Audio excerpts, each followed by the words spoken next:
Assalamualaikum warahmatullahi wabarakatuh. Halo semuanya, bertemu lagi di Sineasta. Kali ini bersama aku, Siva, dan hari ini aku ditemani oleh Halo, aku Sukma. Halo Sukma. Hai Siva. Oke.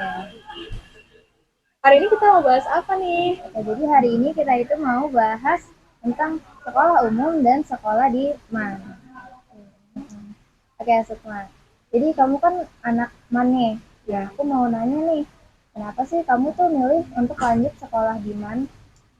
Untuk itu aku kayak ngerasa kalau di sekolah umum itu tuh kayak agama Islamnya tuh kurang mendalam gitu. Jadi aku sendiri tuh kayak kepo di madrasah tuh gimana sih kita belajar agama Islam yang lebih mendalam gitu aja sih. Masya Allah. Jadi alasan semua mau masuk MAN itu berarti untuk memperdalam ilmu agama. Iya bener banget. Masya Allah. Ini patut dicontoh nih semuanya.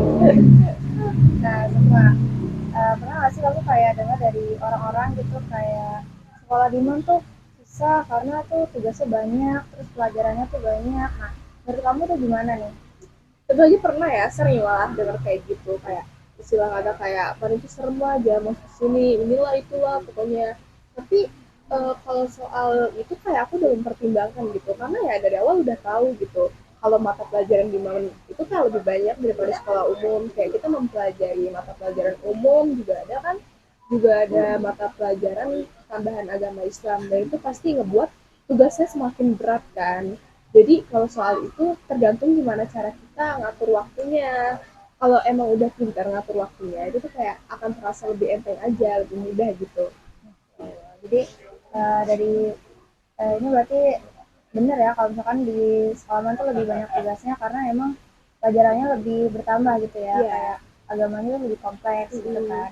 Nah, berarti cara kita untuk mengatur waktunya tuh benar-benar harus bisa gitu ya, untuk Iya. melatih kita juga. Ya itu kan mengatur waktu juga penting ya untuk perkuliahan. Nanti kan pasti lebih sibuk gak sih dari man ini. Jadi kita udah terlatih gitu dari sini. Iya, bener banget sih. Nah, kalau Sukma kan tadi di awal bilang kalau kamu tuh awalnya dari sekolah umum kan, terus tiba-tiba masuk ke sekolah MAN atau sekolah Islam gitu. Nah, pernah nggak sih kamu kayak ngerasa ada culture shock yang kamu alami gitu? Kalau kultur shock itu pasti ada ya, karena kan perbedaannya ya lumayan jauh gitu. Kultur shock yang aku rasain pertama itu adalah Hafiz. Kayak di situ emang bener ya, ternyata hafalannya tuh ya lumayan banyak gitu daripada dibandingkan dengan sekolah umum. Kalau sekolah umum memang ya biasanya ada tapi ya sedikit dan nggak terlalu difokusin gitu loh. Sedangkan di sini fokus terus juga ditambah apalagi mata pelajarannya lebih banyak kan daripada sekolah umum.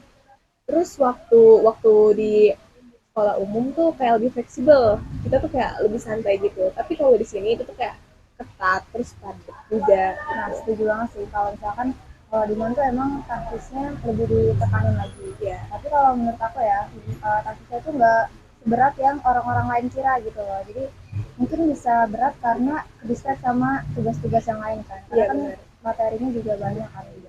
Iya benar banget. Oke. Nah, jadi terakhir nih, ada nggak sih pesan-pesan yang pengen kamu kasih tahu mungkin ke penonton, mungkin ada yang masih SMP terus masih bingung gimana mau masuk MAN, masih ragu-ragu gitu ya. Ya. Ada gak? Kalau pesan-pesan dari aku tuh mungkin kalian lagi bingung kan mau masuk mana atau enggak, tapi kalau di lingkungan sekitar tuh pasti bilang jangan masuk man karena serem gitu lah pada bilang kan. Tapi nyatanya tuh di man itu kalian bisa keluar dari zona nyaman itu dan juga dapat ilmu ilmu yang berguna di dunia, dapat ilmu yang berguna di akhirat buat bekal di akhirat itu juga dapat kayak benar-benar setara itu. Terus juga di man ini tuh ilmunya juga belum tentu ada di luar sana juga gitu ya. Bener banget sih, setuju banget. Terus juga kalau di MAN ini walaupun tugasnya banyak, kita tuh berarti disibukkan dengan hal-hal yang lebih positif. Iya benar. Oke, mungkin sekian dulu pembahasan kita kali ini. Terima kasih buat Sukma yang udah sempetin waktunya, udah buat kasih cerita-cerita seru ke kita. Terus juga buat kalian yang punya ide konten menarik ataupun saran lainnya, kalian bisa aja langsung komen di kolom komentar di bawah. Dan juga kalian bisa DM Instagram Sineas 19. Nah, Tonton terus terus sini ya Sineasta pada setiap hari hari Kamis. Kamis.